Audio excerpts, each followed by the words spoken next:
Hello, everyone. Welcome to the Categorically Romance Podcast. I'm Bree, and Dory is here. Hi, Dory. Hi.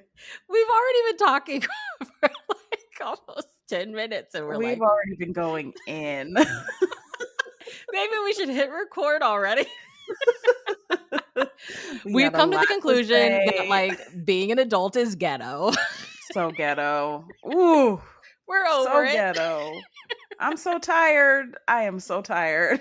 I know. I was sharing with you, like I was on spring break this past week and it's over. Why is it that like all of a sudden you start to realize how fast time is going? Like March is almost over. It's going to be summer break before you know. It's just like I can't believe how fast this year is going.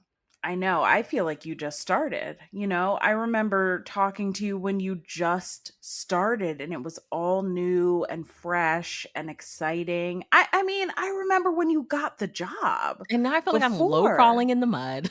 I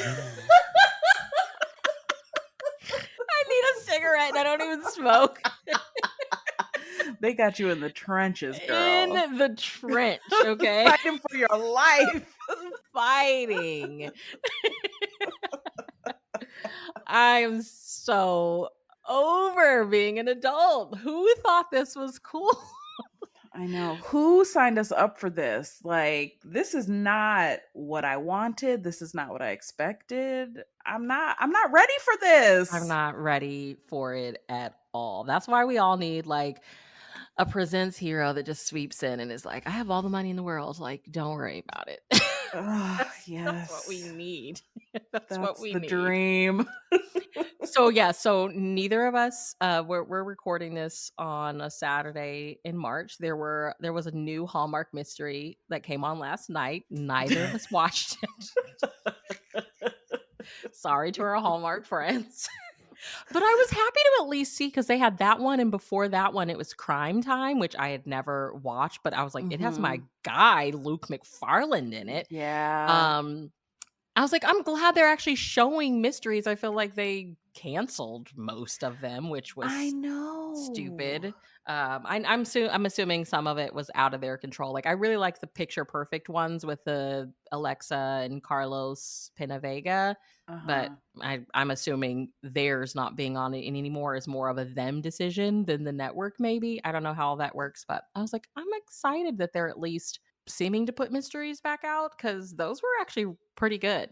I know. I really enjoyed the mysteries. And then they completely fell off. And I think I didn't watch last night because I'm just not in the habit of watching mysteries anymore. They seemed so few and far between. And so I also just feel out of the loop a little bit with Hallmark. I'm like, I don't know what's going on. Sorry. So there is in the spring lineup, there is a black movie. Is it a mahogany movie or no? We probably don't know. Do you know? Just realized I'm asking you and you are literally out of the loop like me. We have a whole mahogany podcast and we don't know. We just don't know. Like that football player. I'm just here so I don't get fired. Okay? I'm just here so I don't get fined. I have no idea. I tend to like the spring movies, so I might put some effort in to watching them, because I don't know, aesthetic wise, they tend to do a pretty good job. They actually like are really pretty to watch, but we'll see. Like I said, there's one black movie in the whole lineup. So whatever, beggars can't be choosers. But we did not. Okay, last time we talked, we were both like, we're going to do something new every time we hop on here. So how did that go for you? What's something new that you tried? Oh, I am very excited to tell you the new thing I did. I think you'll love it. I went to a new bookstore. Yes. So in the LA area, there is a black woman owned bookstore called Octavia's Bookshelf. And I had heard about Octavia's Bookshelf. It's in Pasadena. And I had been meaning to go forever, but then life be lifing. And so I didn't. But with our mission to do something new, I was like, this is the time I'm going to go. So I went to the bookstore. It is beautiful. It was such a fun experience. So many books written by Black authors. It was really pretty crowded when I went in, which I love to see. So there were a bunch of people in there shopping. They had, in addition to books, they had a lot of great gifts like, you know, pens and buttons and candles, socks, just fun kind of gifty things. And I wanted to share a few of the titles that I bought because I went ham when I got in there. I was like, Okay. oh, I don't know if I'm going to buy anything. I'm just going to browse. No, don't let me loose in no independent bookstore. I'm going to, I'm going to go off. What did you get? So I got, the first thing I got was a cookbook called Everyday Grand. And it is by, what is her name? Jocelyn. What's her last name? Let me look her up. Jocelyn Delk Adams, and her Instagram handle is Grandbaby Cakes, and I have followed her for years. And so I finally got a hard copy cookbook of hers, which I think is so fun. I've usually cooked from her recipes online, so I was super excited to get the cookbook. I just pulled it up. It's gorgeous. It says soulful recipes for celebrating life's big and small moments. Oh, I love that. Yes. She is a great follow if there are any foodies out there who always love a new foodie Instagram to follow. She's wonderful. I really Okay. love her. I also bought 2 new mysteries, which I haven't it's been a minute since I read a cozy mystery. And so I got to tell you these names. The first is a Spice Isle Bakery mystery, and Oh the my book gosh. is called Coconut Drop Dead, and Oh the no. cover yes, by Olivia Matthews, and the cover is these coconut cookies. I got that. I had to get that. And I think it's a Caribbean bakery that this centers around, which I thought was really fun. And then I Oh, Olivia got Matthews wrote for Hallmark. She wrote mysteries for Hallmark. I just oh, pulled up the book that you got, and I was like, "That name sounds so familiar." Yeah, she wrote Murder by Page One. The Hallmark had that Peach Coast Library series. I it think it was only had the meant 2 to books. Yeah, it was be. meant to be. Yeah. No wonder I was called to her. Thank R.I.P. you. Hallmark Publishing. But I know, RIP. But Olivia, your title, your cover, it got me. Coconut yeah, Drop Dead. I was like, I yep, I'm love it. I getting that. love that beautiful orange cover. Okay, Isn't it love it. gorgeous? Yeah, it's gorgeous. And then the second one I got is a noodle shop mystery Oh, by the Vivian Vivian? Chien, Yes. yeah. Girl, Death by I hear that Dumpling. series I hear that one is so good. You have to report back and tell us what you think. I need to get it. The cover is so good. Death by Dumpling. It is like a takeout container with noodles and dumplings in it, and a hot sauce packet on the table with a skull and crossbones. It is sick. Like, the cover is so It's good. amazing. Amazing. So I got those two, which I was super excited about. And I also got a Tracey Livesay book. So I love Tracey Livesay. And did you read her American, what's that book The one called? that American Royalty? Yes. Yes, yes, so good. So I loved American Royalty, but I didn't read the follow-up. I The realized Duchess when I was Effect. yes, when I was in the bookstore. So I got Duchess Effect. Those covers are so They beautiful. are. And I love Tracey Livesay so much. So I grabbed that immediately. So I'm excited to read that one, excited to add all those books to my collection. And if you are in the LA area, please check out Octavia's Bookshelf. It's a gorgeous store. They have a great selection. The customer service couldn't have been better. Like, the woman who was working the register was just laughing at me because I just kept bringing her books. I'm like, can you hold this? Can I put this down? Can I put this down? Can you hold this? And Oh, So when I finally went up to pay, she was like, "And all of this is yours, correct?" I was like, "Yes, all of this." Ring it up. I will make sure that I find them and link them in the show notes so people can check them out. I love that. I Yes. love Yes. It that. was a very fun Sunday morning spent at the bookstore. And there's nothing better than that, right? Especially supporting a Black woman owned business. Yeah. Oh, I love that you got some cozy mysteries in there too. I'm so excited. Death by Dumpling and Coconut Drop Dead. Those titles, I was just giggling in the store and I was like, these are coming home with me. Yeah, I just hit up a lady from Kensington like, "Hi, I have a podcast and I love cozy mysteries. Can I get access to y'all's catalog so I know what's coming out?" And there's just a lot that's coming out the rest of this year that looks so good. I miss cozies. I don't know why I don't read them as much Same. because when I Bree, do, I'm yes. obsessed. Like I'm in Yes. it. So I got to do better. I have to do better. Yes. That's exactly how I felt when I walked in the store and I was like, "You love cozies. Why aren't you Why reading aren't you more of reading 'em? these?" Yeah, and I think if you love romance, I think cozy mysteries aren't, like, too far off from that, you know? Like, Right. yeah, the focus is still the mystery, but there still tends to be, like, a romance looming in the background kinda thing. I don't know. Yeah. It's just a good way to, like, shake things up. Like, sometimes I need to shake things up a little bit, and cozies are so fun. I can't Agree. wait to hear about the Vivian one. You gotta let me know.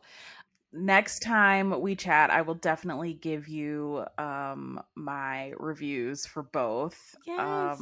But I'm dying to hear what you did. Tell me what you did that was new. I need to make a note because talking about cozy mysteries leads into one of our topics today, but I think you know where I'm going with this. I'm 'Cause you salivating. okay, so I tried a couple of different restaurants that, just in the city, stuff that we eat all the Ooh. time, but I was like, "Okay, let's try this." But then the most recent thing that I did, I think is just even more special. Um, I had not been to Corpus Christi. My husband goes all the time because he referees boxing, and there's a lot of boxing events down there. And so we were talking about going during spring break to Austin, and then I realized I was like, it's South by Southwest. I don't know how big of a deal that Yeah. is, but I was like, I'm assuming we don't want to just be in Austin It's for gonna be any other packed. reason. If Yeah. yeah. So I was like, let's go to the beach. Like I have wanted to go to the beach ever since we went. We went to Galveston probably like 2 years ago now, and I mean, I grew up in the Midwest. I did not really I wasn't at the beach like that, and I just fell in love with it. And so my soul has been like, "Girl, you Mhm. need to go." And so we went, and I was like, "It's gonna be March, like, we're not gonna plan on going swimming or anything," but I found a museum there. It's, the USS Lexington. It's an old warship. It's a museum on the bay, and my brother's actually in the Navy, deployed, who knows where, because we don't really get to hear from him. Um, and so I was like I just felt like, "Oh my gosh, this is what my brother is living on right now," just getting to, like, Yeah. walk around it and be near the water. And my youngest son is like a water but he's like, "Mom, I need to get in the water." So we just took our shoes off, Oh. and it was like a cool 75 degrees. It wasn't too bad to like just kind of step in it. But I was like, as soon as I got out of the truck, I was like, I just felt 10 times lighter. I was like, I Mhm. really needed to be here. I needed to be away from San Antonio. I needed to be, I Mhm. don't know, there's something about, I mean, and you live in California, so you're probably like, Brie, you're preaching to the choir, but like, there's something really soothing and healing about just like, I could hear the ocean like a block away. Mhm. I could feel the breeze. I was like, this is so soothing and healing. So I hope to be a beach bum this summer. Okay. I was gonna say, I really hope that you go to the water, go to whether it's a lake or the ocean. I really hope you go to the water this summer because the water really just does something. It like rearranges your soul Yeah. back into the correct place, you know? Yes. I was like, I felt like Cinderella. I was like in the parking lot twirling. I was like, I'm here. I'm here. Oh, and your So, pictures on Instagram were so good. Like you could just see how happy your whole family was to be there. It was so sweet. yeah, I loved it. And then I went to their Barnes and Noble because my sister's like, really, you're going to Barnes and Noble? Hilarious. I know. I saw that. I saw you wrote that. You were like, and of course, then we went to Barnes and Noble. I you was like, know, mm-hmm. but Yep, on I brand. think they only have like that was their only one, but their romance section is a total banger. I was like, you have a better romance selection than the ones at home for me. So That's I awesome. told her, I was like, girl, if you're a reader, when you go to a new city, you have to check out the bookstore, even if it is a Barnes and Noble. Mm-hmm. So I was Totally glad that I agree. went. You touched on how much you loved the Vivian Chin cover. And one of our topics that we wanted to talk about was illustrated covers.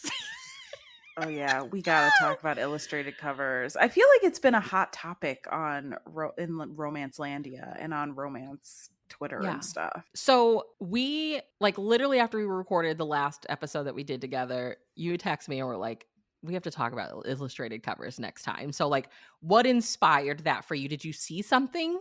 Oh yeah. Oh, I saw something. Um so I text Oh girl, did I see something?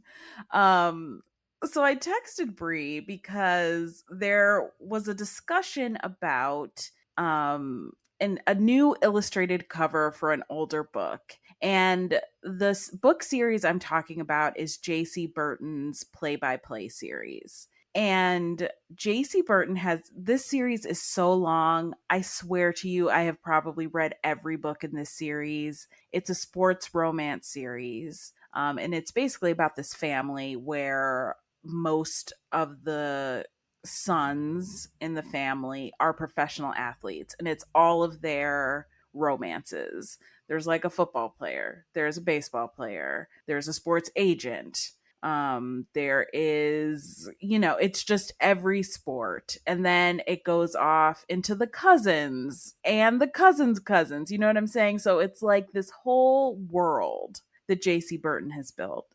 And I think that I felt especially disturbed by this by this new illustrated cover, because when I was first kind of dipping my toe into romance and really becoming a romance reader, the play by play series was one of the series that kind of got me in. It introduced me to sports romance. It introduced me to like a family saga series type romance. And Jaci Burton is an author that I really like.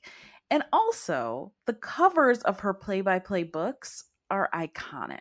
They are these like shirtless men with whatever their, whether it's their baseball glove or their baseball bat, or they're holding a football. And to me, these covers are like iconic. And I was, scrolling around Twitter as you do, X, whatever we're calling it. And I saw the illustrated cover that has replaced one of the play-by-play covers for the book The Perfect Play, which I believe is the first in the series. And Brie, when I tell you the downgrade in cover art is shocking. It is shocking. Like, the Perfect Play original cover is so romance, right? It is Yeah. like this buff athlete, very rugged. You kind of know exactly what you're going to get, right? When you open that book. And then you look at the illustrated cover and I'm sorry. No. No, it just looks like a really sanitized version of what this book is. And this book is a sexy book, Yeah. right? Like this is not a rom-com. It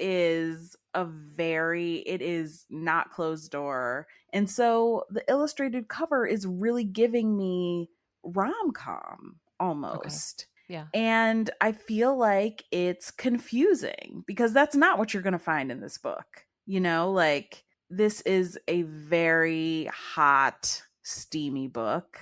And I feel like the illustrated cover does not relate that information. And so it just really got me thinking about illustrated covers and the benefits and drawbacks of having them, and also how we feel when the books that we love change cover art, and as a sign of like a change of the changing times. Because for me, so much of what I think about and love about that book was also the cover. That had a lot to do with it too. You know, it's kind of probably what drew me to the book, right? In the first place. And so I just have so many conflicting feelings about where we have gone as far as illustrated covers. So I really was dying to talk to you about this after I saw that Twitter post, because I mean, you see the difference. It is stark in those covers. Yeah. I think what gets me is looking at the covers side by side, because you sent me the link to the post that Jen Reads Romance made on Twitter back in January. So thank you to that for sending that, and shout out to Jen Reads Romance. We love her. We love her. Personally, I just this is no shot at the author or whoever does the cover art, but I'm just I'm not a fan of the actual illustrated cover itself. Like not even going into the conversation of illustrated covers, I just feel like some of them are not done well, and this one is just not done well. You are saying that so diplomatically Yeah, and I don't like it. perfectly. I Yeah. think that Same. like if I was to order from like overseas, like I love the British illustrated covers. They just Mhm. do something so different. I don't know what it is. Like I think theirs are gorgeous. I think a lot of times the ones here in the States look kind of cheap. I'm just I saying. know. I So know. when I see this cover on the Perfect Play, I'm like, I would not pick this up I would over not. the older one. I would pick up No. the older one. So when you said you wanted to talk about it, I went online and I was like, are there any blog posts or anything out there? And I did come across a post from Book Riot that made some interesting points. So, I mean, obviously we know that the covers are part of the like marketing strategy, right? Like Mhm. cover, title, maybe even the summary. Like the cover, I guess, inspires you to possibly turn the book over and read more about it to decide if you 100%. want to Yeah. read it or not. Right. So I think that's something interesting. Is like, what is happening in the world now where we have to pivot into this illustrated realm to get people interested in reading the back and deciding if they want to buy it or not. And then I know some people don't read the backs at all. So I mean, I don't know if like marketing people take that into account. Like there are some people that are just straight up cover buys. You know, they buy Mhm. based on the cover. I don't see how that I don't know. I don't know what I'm trying to say. Like I don't get it when it comes, because us reading Harlequins, we're buying books with people on the covers. So, Exactly. you Like we know, want to see a couple in a I want loving to see embrace. You right. know, we are not, and you know, it's so interesting. And I think that for a long time I was kind of indifferent about the illustrated covers conversation. But I think seeing this one in particular and the stark difference kind of opened my eyes, Yeah. because the truth is, I don't necessarily mind an illustrated cover. Like you mentioned, I loved the Vivian Chan. That is an illustrated cover. Yeah. I I think don't think that you're going to get any cozy mysteries without one. exactly. And I think that what's disappointing, I guess, most of all, is with a lot of these illustrated covers, they just feel thrown together and Yes. without a lot of care. Yeah. And I think that that's the disappointing part, you know? Like, when we look at these, like, if you're looking at the Perfect Play at their original cover, it's really beautiful and detailed. And you can tell a lot of time and effort was taken with it. I think the same with like clinch covers, right? Like, there's a lot of time and effort and art, real art taken. There's a lot of time taken with those covers and they look so great. I feel like a lot of times we're looking at these illustrated covers and they just feel very thrown together. I don't know how else to describe it. Yeah. I think that so another point that was made was like there's a certain level of discretion with illustrated covers versus like the old clinch covers. And so Mhm. I think that's like I'm like you, like I don't think I really care either way. I'm still a believer of like mind your business. If I'm out in public with the old version of the Jaci Burton novel and you have something to say that says some more about you than it does me, like mind your business. Like I just don't care. If people are Yeah. reading, Same. let them read, but I get it. Like there are some people that are ashamed or don't necessarily want to have the conversation. So I think that's what it kind of boils down to me is like we're seeing more of it because obviously publishing is a business. They want more people reading their books. And I think Yeah. during the pandemic, more and more people started reading romance.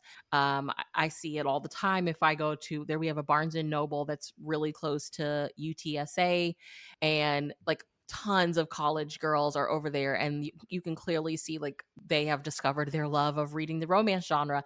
And I get it. Like they're not necessarily going to want to read the old Jaci Burton with the old Right. cover, Right. So I get it, but I just feel like another point that was made is like it is becoming a little oversaturated. Now it feels Yep. like every big title that's coming out in like trad publishing, that single title is illustrated. I mean, even Yeah. Harlequin now, we have Afterglow. It's Right. all illustrated covers. So it's a lot. It's I a lot. know. It's a lot. And I also think that what I love about kind of older romance covers is you kind of know what you're You getting know what you're getting. based Yes. on the cover. And I feel like the illustrated covers completely miss that a lot of times. Like I can tell you as someone who has read The Perfect Play more than once, the illustrated cover is not giving what is in that book. Yes, And exactly. I think that that's another consideration to be taken with consumers, because I don't think consumers like to feel, a bait and switch either. So I just don't, I'm not sure. I think it's complicated and I understand why the rise of the illustrated covers is happening. I just wish there was a better A way, better way. you Yeah. know? Yeah. Because I think that if you are, let's see, 19-year-old, just discovered your love of romance, and you're at Barnes and Noble Right. and you see this cute, illustrated version of The Perfect Play, but you aren't necessarily comfortable with certain steam levels yet. And then you Mhm. pick this book up and it goes Mhm. there. Well, Mhm. that's kind of counterintuitive too, It's like, Right. but if you look at the older version, you can clearly You tell, understand. Yes. you can just tell this is what I'm getting. So yeah, Right. I think you're right, and I think that that's one of my problems too. I know my first run in with it, and I've shared this back in the day on the podcast, was like I was at Barnes and Noble one day, and for some reason I was in the YA section, and I had already read Well Met by Jen DeLuca. Now, is it the steamiest of books? No, but there is steam in there. There is sex in Mhm. there. They had it in the YA section. And so I pulled a bookseller Lord. aside and I'm like, hey, I've read this. This is not a young adult novel at all. They are not teenagers. And if, I see parents in there all the time shopping for their kids or with their kids, if they don't want their kids reading sex on the page and they pick this up thinking I it's a know. YA, you're wrong for that. Like, Yep. put this in the fiction, put it with romance, put it where it needs to be, kind of thing. So yeah, that was my first kind of run in with like, oh man, y'all just don't know what you're doing. you know? Yeah, it's so true. And you also think about the climate we're in right now with books, Yeah. with books being banned, with books that are sexually explicit coming under fire. I feel like this just kind of adds to the murkiness Yeah. around that as well. you I wonder know? if for Jaci, if it was because, when we talked with the Desire panel, a lot of authors, I think right now are getting their rights back and they're re-releasing books. And I Mhm. think that the illustrated route for them is probably a really smart way to go, especially Mhm. if you are trying to get people that are maybe new to romance or new to you as an author, if you're trying to get them to pick up your work. Like, Yep. clearly this is the route that you have to take. Like, Yep. JC could not re-release The Perfect Play with another cover like it already had. And I don't blame her one bit. I really don't lay this at the feet of the authors, right? Like they need to do what's going to get their book sold. Yeah. Yeah. This is their livelihood. I just think it's so unfortunate that they feel pushed into this because I would venture to guess that JC loved her first cover of The Yeah. Perfect Play. And that cover for that book served as a model for the rest of the series, right? And it just became so synonymous with the series. And so I'm sure for her it wasn't necessarily easy to be like, let's change it up and do this illustrated cover, I just think that there is so much baked into this that makes me uncomfortable. I think the idea that a genre, primarily read by women is being told we're being told you should be ashamed of a cover with a shirtless man on it, right? Yeah. Like Very true. you should not want to read that in public. And the fact is that if you do read that in public, you are subject to ridicule, right? Like people, I remember going to the library once and buying Sarah McLean's first what's the book? 9 Rules to Break When Romancing a Rake. Mm-hmm. I think that's what it is. I remember I got that physical copy from the library, and the person checking me out at the library had like some snarky comment to say about romance. Now me being me, that made me just want to read to be a romance reader even more. And so, I came back to that library multiple times to get my, and I'm going to let him see my cover of the book I'm reading now. But for a lot of people, that would make them uncomfortable and they wouldn't want to read a romance in public anymore Yeah. or even check it out from the library. And I think that makes me sad that we are telling women what you like to read is shameful, right? I And I think it's also interesting because, like, well, go ahead. Go ahead. no, you go. I think that when you look at it, it's not like a brand new thing, right? Like, I missed the chicklet wave, but like a lot of the chicklet of Once Upon a Time were illustrated covers, Illustrated right? It, covers, it, it that's hasn't right. always been like, I think back to like the gothics of like the 60s and 70s. I'm assuming those were painted, but Mhm. I think it all goes back to what you said, your point to like readers just knowing what you're gonna get. Like Yep. if you look at an old like Phyllis Whitney gothic novel, probably illustrated, but when that girl is running away from that castle in the background, Yes. it's gonna be some suspense, it's gonna be a Yes. little bit of romance, it's gonna be somebody you can't trust. When you look at The Perfect Play, it's just like, oh, this is going to be a cute, sweet romance. It may be a little bit funny. I think you don't really it's the steam factor. A lot of romance readers don't want steam on the page. And so I think that you're not there's just like not there's not being truthful about like what all you're going to get. But at that point, Mhm. you've already bought the book. So the publishers have gotten their money, Right, you they've know? gotten their money 100%. Yep. So Yep. what else was there? So, okay, interesting point. If it's like a Harlequin and there's cover models, well, they have to get paid. But if Yep, it's that's an the other illustrated part. cover, you're only really Mhm. having to pay the person that does the art. And I know Mhm. that there's been a lot of discussion too. Like now AI, like my husband has shown me like Chat GPT can do a lot of things Oh, with art. yes. you know? Absolutely. Yeah. He's like, "Give me Yeah. 2 random things." I was like, "I don't know, a tiger and a volcano." And he basically made a picture of a tiger in a volcano with like lava all it was gorgeous, but I was like, it can do this. Yep. Yep. You're so right, Bree. Like this is yeah, with the emergence of AI putting covers together, it's a cost-cutting measure and Yeah. every business is trying to cut costs. Um I just feel bad for us for, and I cuz I feel like a lot of people won't really know or care about the difference in covers, but for romance readers, I feel like we do feel a little more invested Yeah. Yeah. often about our cover art, and it does, and I think that was the thing about the Jaci Burton book. It felt personal to me because I love that book, Because you love the book. Yeah. yeah, and I think that a lot of romance readers feel that way, like they love their favorite books and they love the clinch covers, and it just feels kind of sad to watch that go away in a To watch it go sense, away. Yeah. I'm trying to think. I'm reading one of my audiobooks I'm listening to right now is The 7 Year Slip by Ashley Poston, which Dora, you have to read. It's so good. And it is a just bright yellow cover. I mean, there are like silhouettes of the hero and heroine.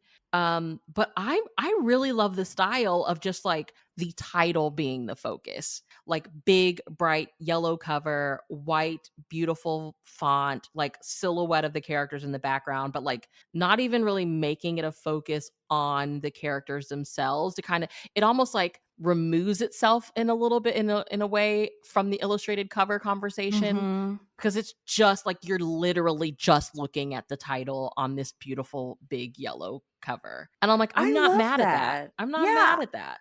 I love that. And you know what? I think that goes to the point of like we were talking about with the play by play illustrated cover. It just kind of seems like a bit of a subpar cover because there are really cool ways to do illustrated Yeah. Yeah. artwork on covers, like the book you're talking about that kind of focuses on the title. You also talked about um British books and their illustrated covers, and I totally agree. I think that they do a really great job. Like I think about Sarah Morgan, who I love as an Yeah. author. I love her covers, and they're illustrated and the real focus is just the title of the book, and maybe a beautiful cityscape because her stories are often very much, the location is very much a character in her books. Like the ones that take place in New York, they have some sort Yes. of iconic New York imagery on the cover, and I love those covers. And I think that there's a way to do it where it makes sense and it's beautiful and everybody wins. And I'd love to see more of that, instead of more of like the lazier illustrated covers that we sometimes see, because I some of know. them do look lazy. I They hate to say it. do. I'm not trying to drag anybody, but sometimes they do. And I also think of um Alexis Daria, Oh, her yes. covers. Yeah. Those are illustrated and they're freaking They're gorgeous. gorgeous. I mean, this one wasn't necessary. It was a romance in it, but it was more of like kind of like horror. Vampires of El Norte by Isabel Cañas. I love, like, I want a poster of that cover. Mm. And I mean, it looks illustrated. Maybe somebody painted it. I don't know, but it is stunning. Like, people can if you do the work, it can turn out great. There's another one.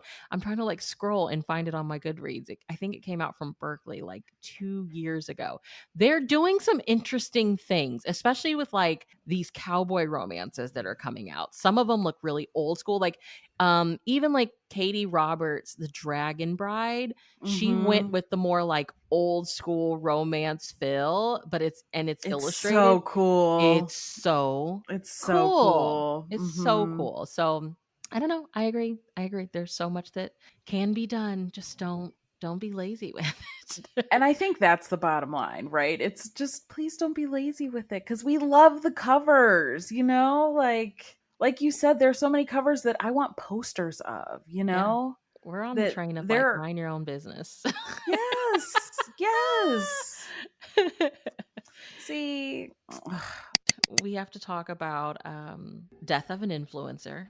in Oh, both of our lives. R.I.P. It's so sad. So sad. So Dory and I are fans of an Instagram page that follows a family of dogs. The Instagram page is called Big Daddy Nim. And Love. so one of the most beloved members of this family was little Lillian Grace, named after Lil from the Rugrats. Her brother's name is Mhm. Phil.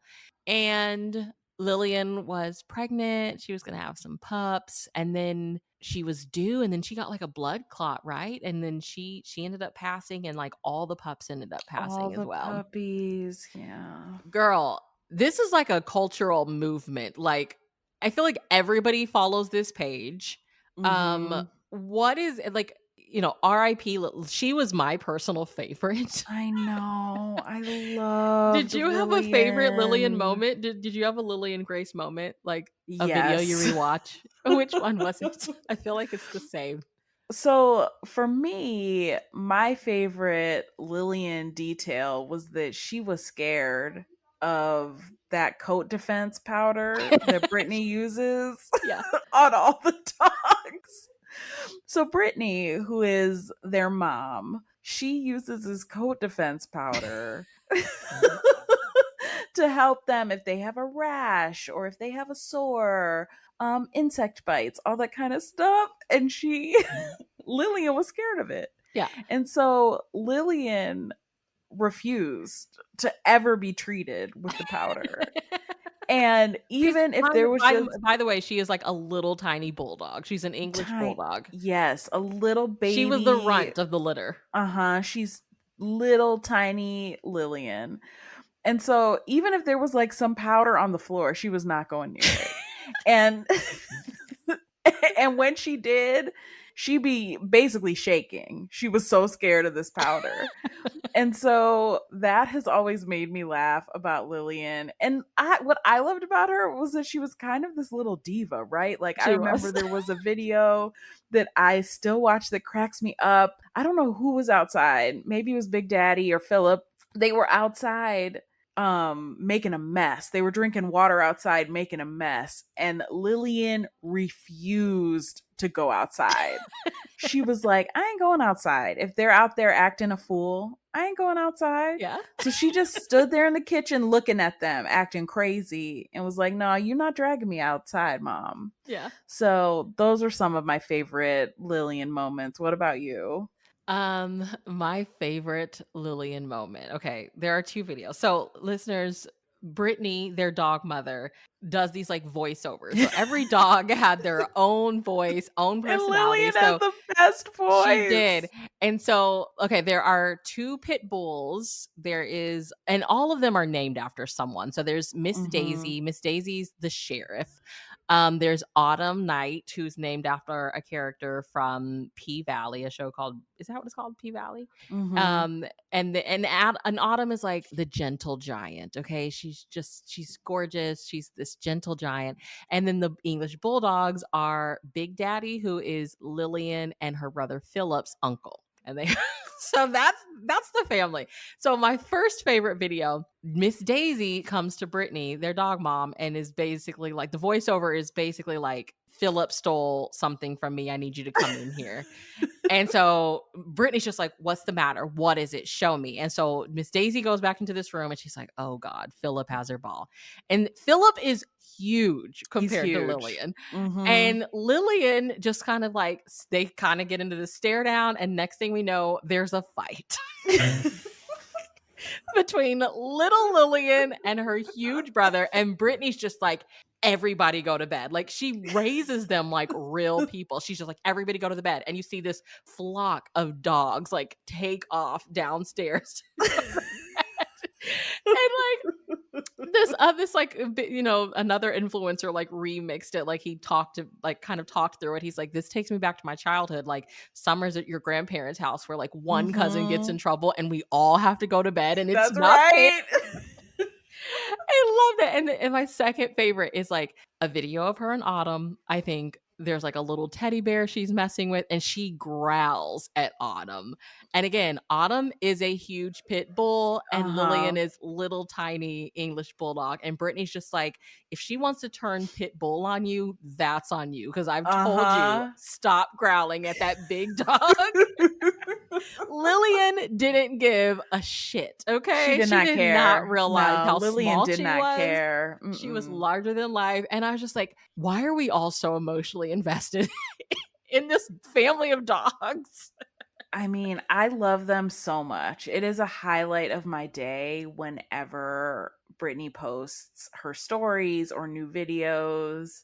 And you are absolutely right about, I know the exact video you're talking about when they all had to go to bed. Yeah. And it's just a scramble down the steps of all these dogs because Brittany was not playing. She wasn't playing. I did not raise y'all to fight. Y'all don't fight each other. That's what that was her point. Y'all fight those dogs outside on the street. Y'all do not fight each other. I love Brittany. And on every Sunday, y'all ready for church? Yes. You ready for church? Y'all ready for church? And they look so annoyed. Like, what do you think? What do you think it is? Like, why do we enjoy them so much? I think, well, first of all, these dogs are so cute. And I think that we all love kind of pet Instagram accounts, right? Yeah. And I think that what makes Brittany so special is the way that she runs that household. They are like her children, as she calls them. She very Alabama. Like, those are her kids.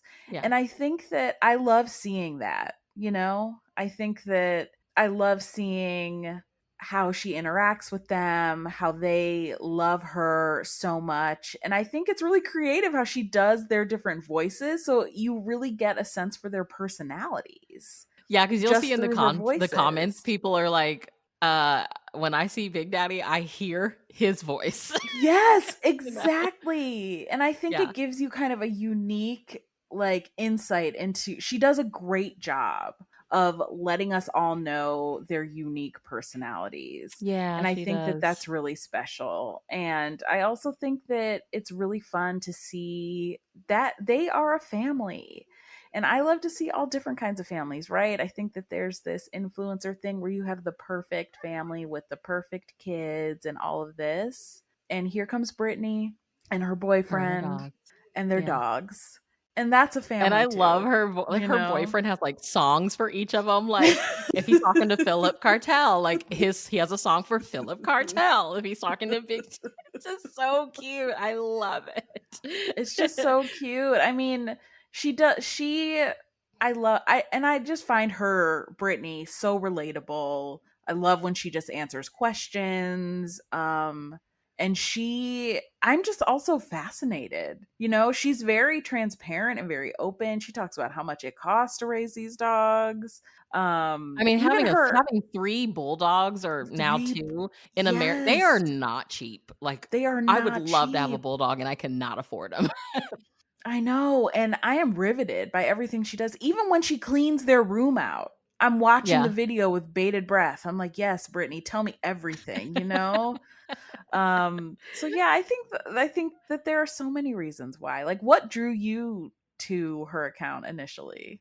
I can't remember. I feel like it was, I don't even know how she came across my page. I just love, it had to have been, I'm always looking at pet videos. And so this one one of them had to have come across, and it may have been a voiceover or something. And then before I knew it, I was like, okay, I see people in my real life also enjoying this. Yes. And I've just been hooked. But I really think Lillian is the one that did it for me. I love Big Daddy with his personality of I'm the face of coat defense. So I'm the moneymaker in here. And I fell in love with their personalities. I love that Daisy's the one that gets to go out and go to the stores, and she's taking pictures with local police officers, and she's so good. I know. And Autumn is just like, she's like the pretty gentle giant, and Philip is kind of like confused I love Philip. and doesn't I want to come love inside. Philip. Philip,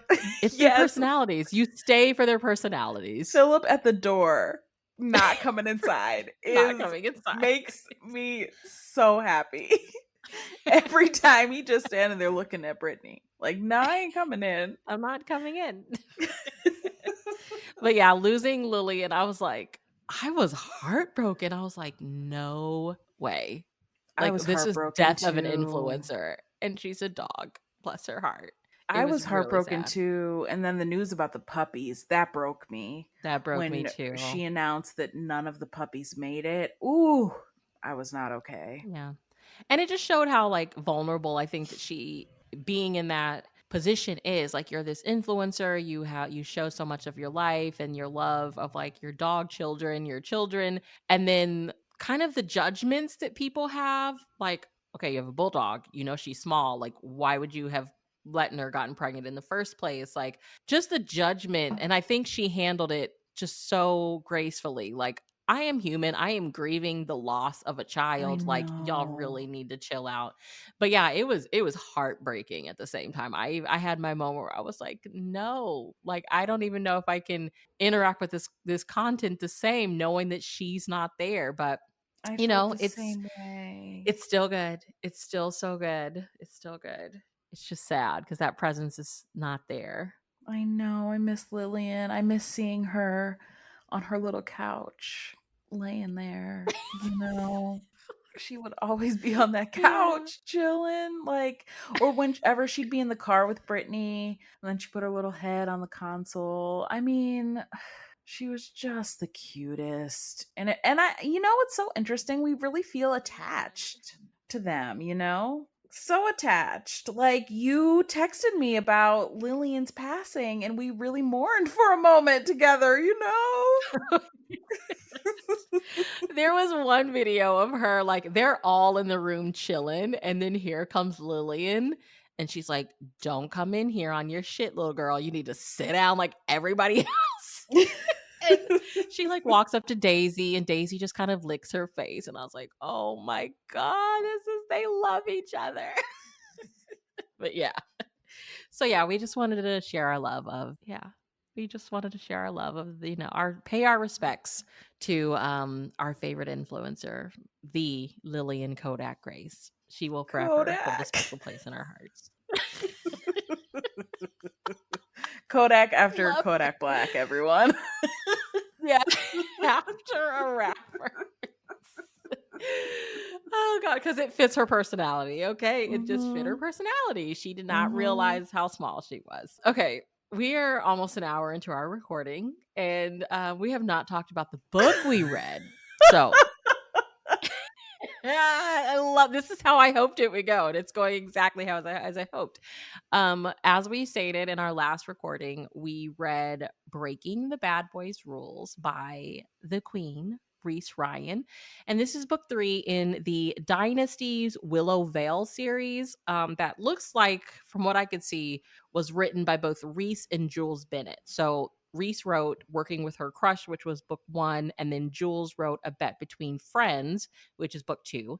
And then we get Breaking the Bad Boys Rules by Reese, and then Their White Hot Christmas by Jules Bennett, which is book 4. I don't know if there are any more titles in the series after that, but looks like they wrote this together.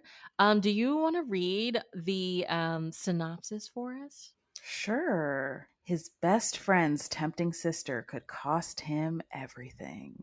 After a soured romance broke up his band, rock star drummer Vaughn Reed is restoring the rundown ranch he inherited. He hires his best friend's sister to transform it from fixer-upper to fabulous. But annoying little Allie Price is now a talented interior designer and an unexpected temptation. Vaughn refuses to allow his dream to implode a second time. But will it cost him Allie? All right. What did you think? What did you think of the book? I loved it. I loved it. I I did think too. that, I did too. Reese, Miss Ryan, you can do no wrong. I'm so, like, I loved I loved this book so much. it is a slow burn, and you are It waiting is. for Yeah. Vaughn and Allie to get together, and the tension is so wonderfully crafted. And I was just so invested in them right from jump. I typically don't love, like, I'm kind of indifferent about celebrity romances or rock star romances. So I was kind of concerned.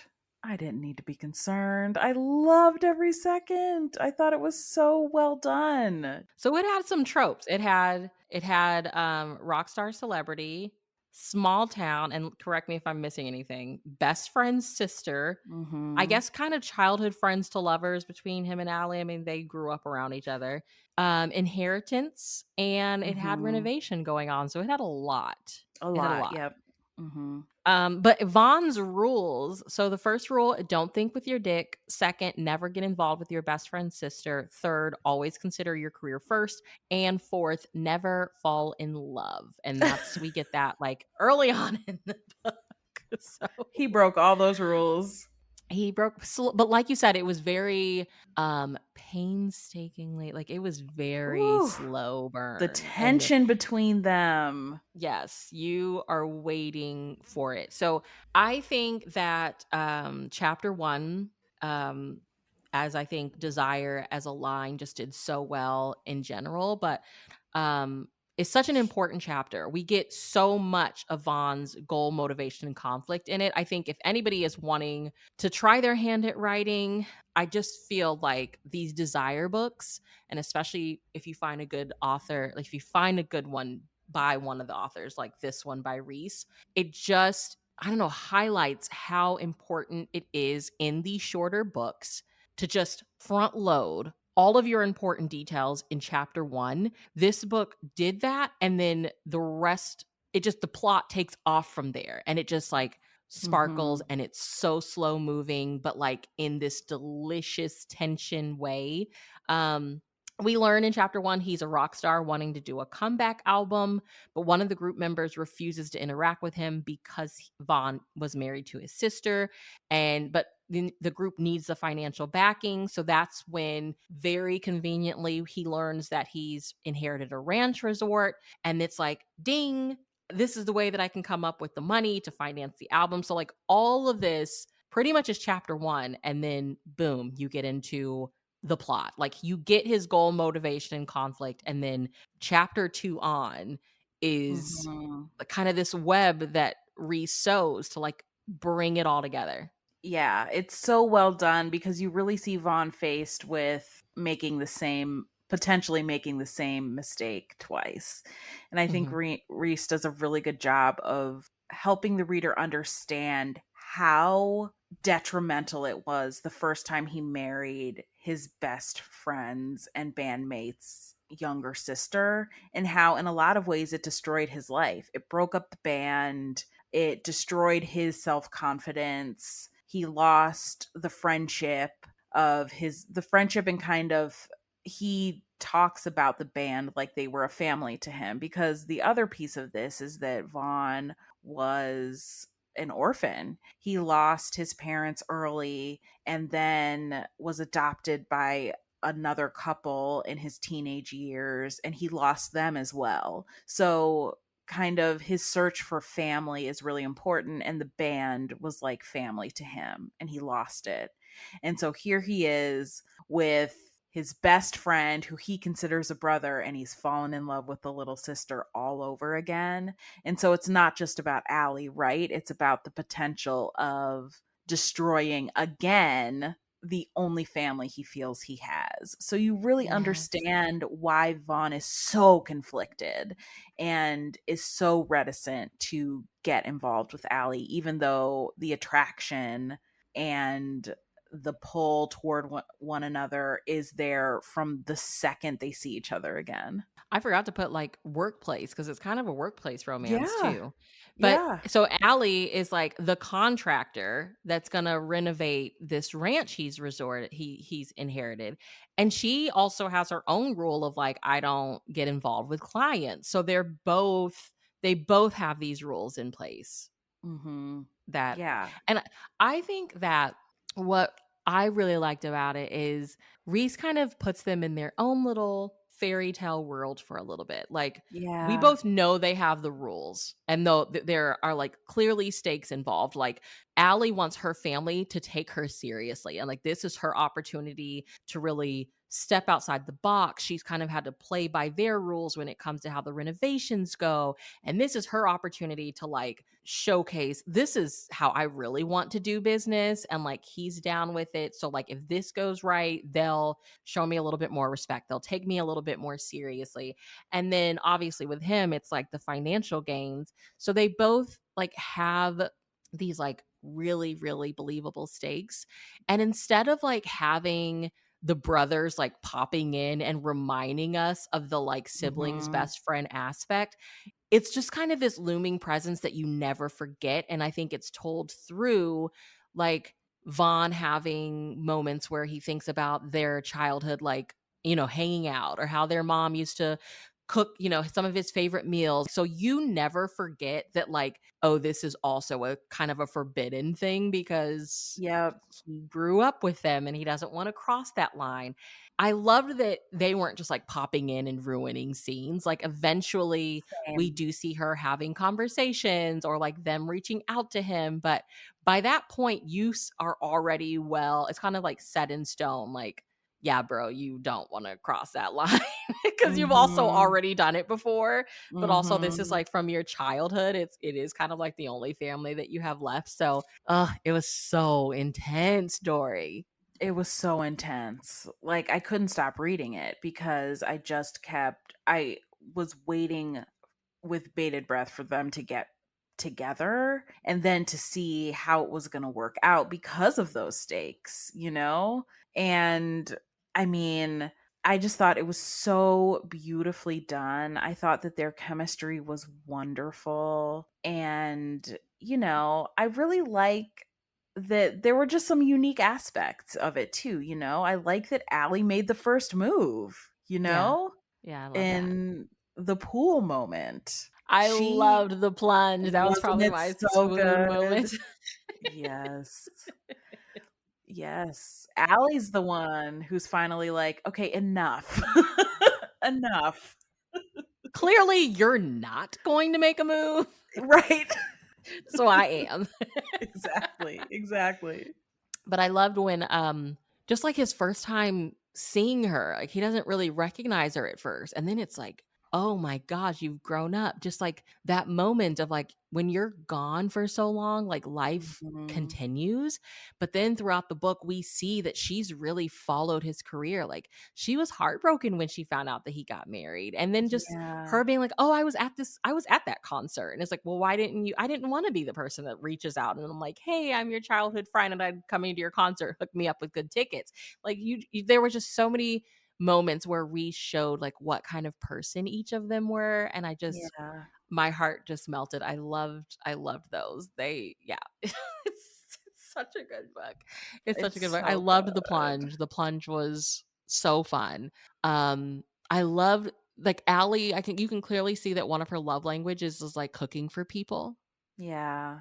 When she brings him lunch that first time in his little cabin and they really get to connect, it's such a sweet moment. Yeah. And like when they are out shopping and she had bought one of the store owners some food and he's like, "I thought I was special." And clearly felt like maybe she was flirting with the guy and she's like, "He just lost his Mhm. wife like 2 years ago. It's just him and his son. Like I just want to make sure he's eating. It's nothing wrong with me like bringing him some food, And I'm like, "Oh, I love her." I It's those little know. details. It's those I little details. know. It's so sweet. And I also really love that Vaughn fell first in this. Like, Yeah. when they finally get together, Allie's like, this is a fling. He's leaving. I'm not Yeah. investing into this. And then you also, Reese establishes up front that Allie had a really difficult breakup of a 2-year relationship that has kind of haunted her a little bit, and Mhm. it's like she can't forget it and her family doesn't let her forget it. And so she's like, this isn't serious, we're just having fun. And Vaughn's like, no. No. No. He's like, no, um nah, that's not going to work for me. Like, if we're going to do this, we're going to do it. I'm not going to. He basically says, I didn't do all of this and risk destroying my relationship with your brother Ray and your family for a fling. Like, I'm serious about you. And she's the one who's kind of like, I don't know. That seems like a big commitment. I'm not sure about that. So I like that he fell first and that he was very, she was not going to push that man away. He's like, nah, we're No. not doing this. So good. And can we talk about Allie's mom for a second? Yes. Allie's mom cracked me up when she was I know. snooping on Vaughn when he was on that phone call. I was cracking up. Oh, I loved that. I loved it. She knew about their relationship before they did, She really did. She really did. I think it's one of those things, like, somebody in the family always has an idea, but, you don't wanna say anything, and I felt like that was her mom. I loved Mhm. her mom. It was good. I think we had a good pick. It was a really good pick, I think. Very, like, heavy on the conflict was believable, but the whole I think that was the part of, like, the rock star aspect that I enjoyed, is, like, bands break up all the time, and I just love how that became his rules. Like, okay, I'm not doing this again. As far as, like, the siblings, best friend or best friend sibling type thing. So yeah, I thought it was great. It was great. What are we gonna read next? I know. What are we going to read next? You have some great suggestions. I know there's so much that I'm like, I really want to try. And I'm like, what hasn't Dory read yet that we can, because I want to get your perspective on, like, everything. So yeah, we have to figure out what we're gonna read next. Well, I actually have not read a medical yet. Mm-hmm. Mm-hmm. Should I dive in? Is this the time? I I feel like this is the time. Okay. Okay, so our next pick is going to be ER Doc's Las Vegas Reunion by the Denise N. Wheatley, and it is a Harlequin medical. I'm so excited for you to read a medical. I'm excited too. The first one. Yeah. Medical is I I love medical. They are not the, like, fairy tale fantasy of presents, but Mhm. presents, romance, and medical sometimes feel very similar to me. Like, Okay. they're like first and second cousins. So I'm excited. And this is Denise's first medical. She writes for Intrigue. So this is her first medical. So I'm really excited. Ooh. Yeah. I think we're going to love it. So, yes, read with us, listeners. Dory, what is going on in your world? Like, does all the fields have anything coming up? Are y'all going to cover any upcoming movies? What's No. going on? Okay. I love it. We We're on strike. we will not be covering any upcoming movies. I think that we'll probably do a Christmas in July situation. If Hallmark premieres new Christmas in July movies, we'll probably cover those. Maybe I can wrangle Mel into doing an episode about mysteries, because she's a big mystery Mm. fan. So that might be something I attempt. But I do miss, I miss my All the Feels girls. But after the holidays, we typically need a nice long I break. don't think people understand. Like, some people on the outside are probably like, okay, it's what, like 2 or 3 months, but no, that's an exhausting time period of, like, I remember one year watching every holiday movie Hallmark put out. It had to be like 2 or 3 years ago, and I was exhausted. Like, it would be a Saturday because sometimes they put out like four on a Friday. Between Thursday and Mhm. Friday, there's like four. And so I'd sit down on a Saturday, me and my daughter, and I'd be like, we literally have like 8 movies to watch. Ooh, It's girl. exhausting. So I totally understand y'all having your off season because it's a lot. It's a lot. And then, we're watching the movies, we're talking about them, we're podcasting, and then the holidays are busy in general, right? Everyone is trying to see family and friends and shopping and decorating and cooking. So it's a lot all packed into those few months. So yeah, we're typically come the end of December, we're just like, nah, I'm gonna Hallmark. Hallmark, you're not gonna see me for a minute. Like we can't do it. And then for us, we also do Mahogany too. And so there's usually a Mahogany movie that we're gonna watch and talk about. Yeah. So it's a lot and it's busy. And you know how you felt this past year. Sometimes you're just not into it. You Not can't into even it. sit down to watch one or two. I literally just watched and deleted the final Christmas movie off my Friendly app yesterday. And it was like my final Lifetime movie, and I skimmed most of it, but I was like, it expires in one day. I have to watch it. Every time I talk to Bree, she's like, "Yeah, I'm not watching the new movie that's coming out. I just can't do it. I can't do it." I'm like, "Girl, I understand. I understand." You know what? I think if Lifetime would dip into their rom-com bag throughout the year, I might watch a little bit more because Yeah. they're actually not bad. Lifetime to me is still like the Lifetime I remember growing up. Tons of like the babysitter killed the kid or whatever. And I'm just like, you guys actually do really good Christmas movies. Like, why don't I you do a know. periodic like rom-com or romance throughout the year? Like, I don't know why they don't do that more often. I know. Lifetime is so frustrating because they have years where their movies are so good, their Mhm. holiday movies, and then they have years where they They're really barely bad. produce any. So you have Yeah. nothing to even really judge from. And then they have years where they're just not great.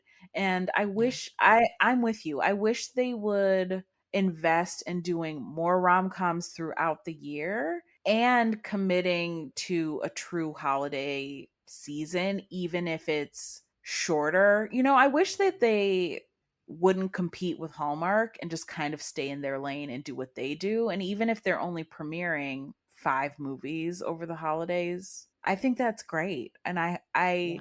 I'm always rooting for like a Lifetime rom-com resurgence. Because I know if they put out just 5, they're probably gonna be 5 bangers. Because when they do less, it Exactly. is really more.